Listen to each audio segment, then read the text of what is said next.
Thanks for trying the Macrame Mason Jar Light project. So you're going to want to start by lining up your cords at one end. Pass them through the ring so that one side is 1.5 meters long and the other side is 3 meters. Separate the cords into 3 sections of 4 strands each. So each section should have 2 short cords and 2 long cords. Using these sections, we're going to make a 3-strand crown knot. This is a really difficult knot, and a lot of people have trouble with this, so feel free to rewind, rewatch, and use the illustrations in the written instructions to help you. So you're going to hold the section in the middle closest to you. Use the section to the left to make a number 4, holding the left section in the back. Lift up the leg of the 4, and then drop the tail of the 4.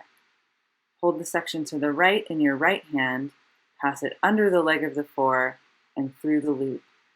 Carefully tighten this and repeat it 6 times.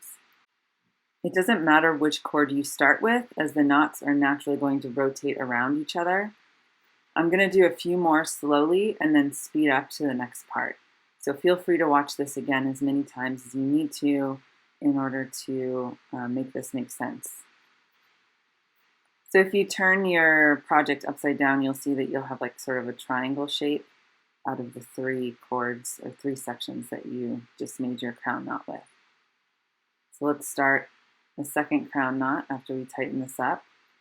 So again, hold one of the cords closest to you, make the number 4 using the back cord to your left. Lift up the leg of the 4, drop the tail of the 4, and now you're going to grab the cords to the right, put them underneath the leg of the 4, and then through the loop of the 4. Pass them through, and then pull it tight. Because the cords are so long at this point, it sometimes takes a while to get them all the way through. So you just have to be careful not to pull any extra cords from other sections in through that loop. So again, tighten it. And do this carefully. You want to tighten it as evenly all the way around as possible. And then, you can see when you turn it over that you have that little triangle there. So we'll keep going.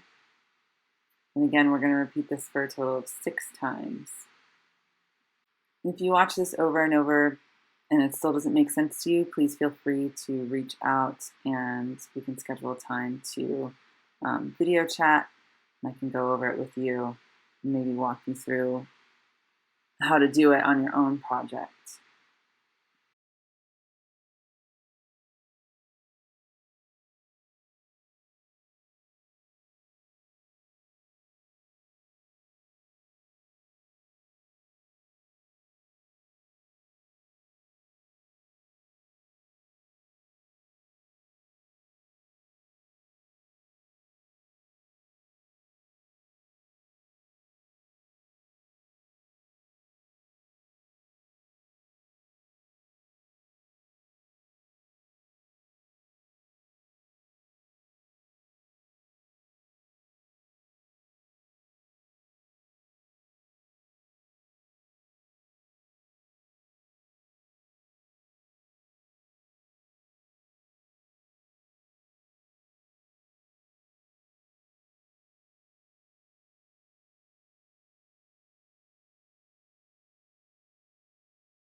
Now you should have 3 sections sticking out, each with 2 short cords and 2 long cords. Pick a section and maneuver the short cords to the middle and the 2 long cords on either side of those short cords. From here, you're going to tie 6 square knots. Let's go over how to do that really quickly. Start by holding the cord farthest to the right in your right hand and make sort of a letter P. What I like to do is pinch the 2 middle cords with the right cord, keep them in place. Then pick up your left cord, cross it over the tail of the P, behind the 2 middle cords, and through the loop. This is a half square knot. Now we do the other half by repeating the same thing in the other direction. So hold the farthest left cord in your left hand and make the number 4. Pass the right cord over the tail of the 4, behind the 2 middle cords, and then through the loop. And now pull it tight. So this is a right-facing square knot because of this little knot that's sticking out right here on the right-hand side. So now you're going to make 6 right-facing square knots using each section. So again, you're going to make a P, cross the left cord over the tail of the P, bring it behind, and then through the front of the loop of the P, and then tighten it. And this is a half square knot. Now you're going to go in the other direction. So make the number 4, pinch those cords, pass it over the tail of the 4, back behind, and through the loop of the 4, and this is the other half of your square knot. So this is 1 full square knot. So you're going to do this 6 times with every single section.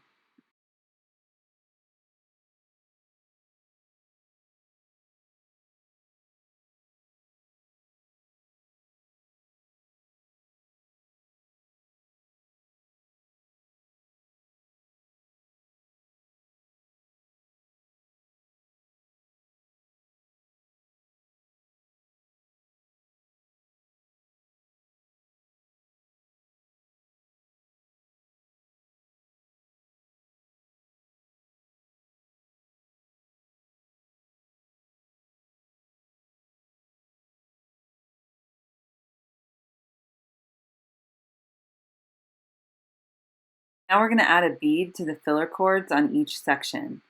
The hole of the bead might be a little bit small, so I find it easy to kind of pinch the cords together and then twist them.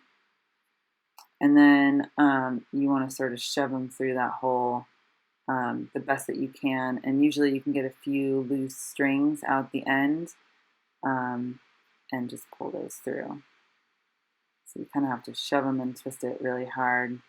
And then if you just grab a few of them and yank on them, it doesn't really matter if you fray up the ends of these because they're going to get cut off anyway. So just yank it through. There we go. And then pull it all the way up. And you're going to tie a square knot underneath to secure it. And then once you tie that 1 square knot, you're going to do 5 more. So you're going to have a total of 6 square knots on the top and the bottom of the beads in each section.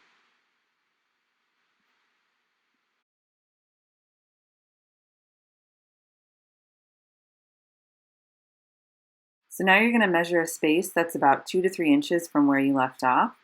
You're going to tie another square knot in that spot. And then you're going to add a bead there and then put another square knot underneath. And then you're going to repeat that with each section.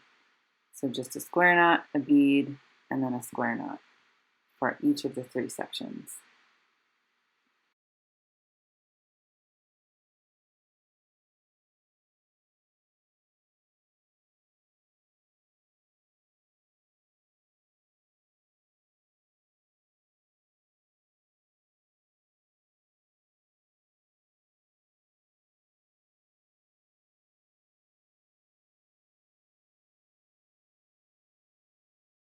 So now you want to measure about the same distance, 2 to 3 inches from your last knot, and start another chain of 6 square knots.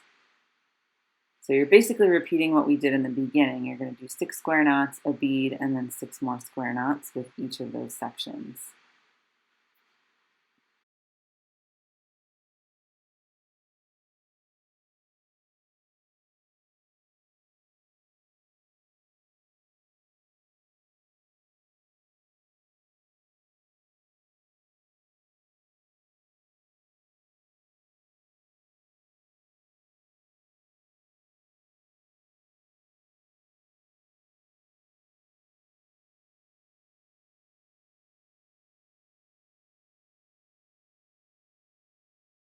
Now we're going to do a row of alternating square knots, again about 2 to 3 inches below your last knot. To do this, you want to use the right 2 cords from one section and the 2 left cords from another section and tie them together using a square knot. So the 2 cords that were your filler cords before are now your outer cords. So this is an alternating square knot. So you're going to do that with each section. So grab the 2 left and 2 right from another section, tie a square knot, and then you should have only 4 cords left after this to tie a square knot with.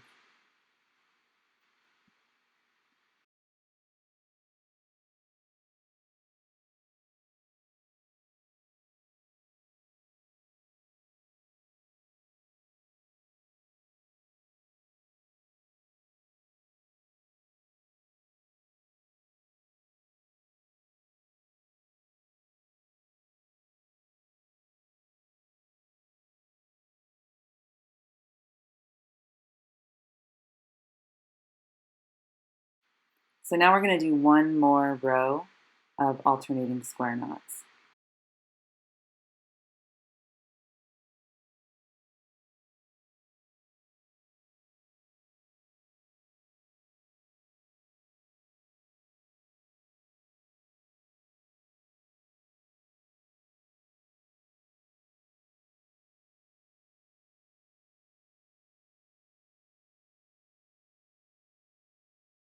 So the alternating square knots are what make sort of the net shape that holds the jar in place.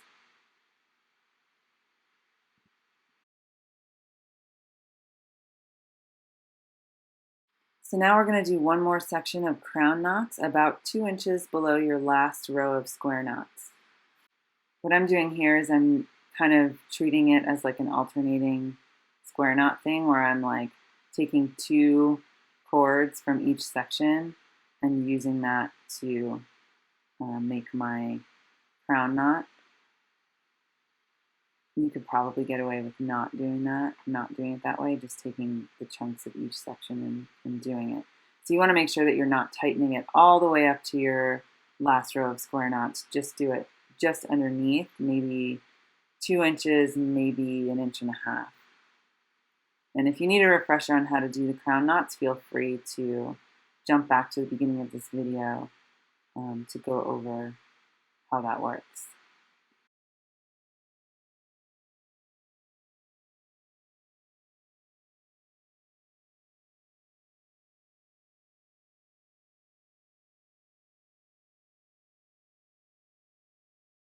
So once you've done about 6 of these, you're going to end with sort of a pseudo wrap knot. You're going to take one of your longest cords that you have and just wrap it around evenly the rest of the cords. And then you're going to tie a few half hitch knots, which is basically just you make like the number 4, and then you wrap it around, and then you pull it up tight. So I do like 2 or 3 of these. This is sort of an easier way to make a wrap knot, or you can do it the regular way, that's fine too. So once you're done, now you just stick your jar in there, trim the ends, and then you can brush them out with a brush, and you're finished.